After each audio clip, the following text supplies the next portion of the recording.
I'm Tess from Petmate, and today I'm going to show you how to use your Fresh Flow Rain, the first battery-powered pet fountain. With the switch on the back turned off, fill the bowl with water. It is important that you never fill the bowl while there is water in the chamber. If you do, your bowl is likely to overflow. Leave just a 1/4 inch from the rim. Turn the unit on with the switch on the back of the base.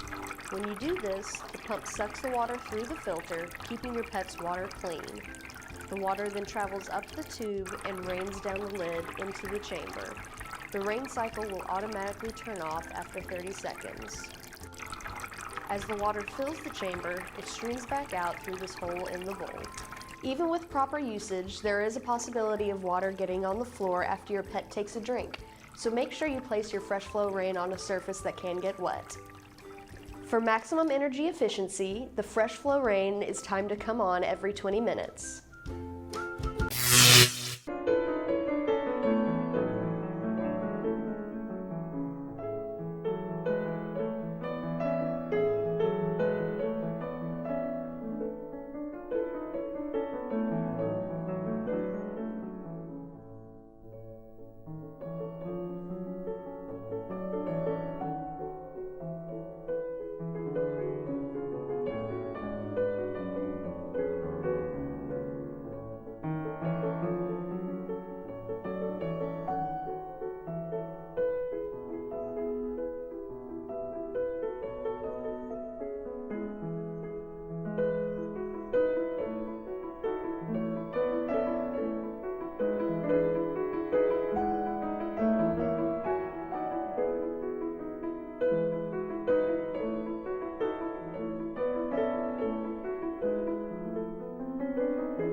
If you enjoyed watching this video, please smash the like and subscribe buttons, and do not hesitate to leave me comments below for what you want to watch next.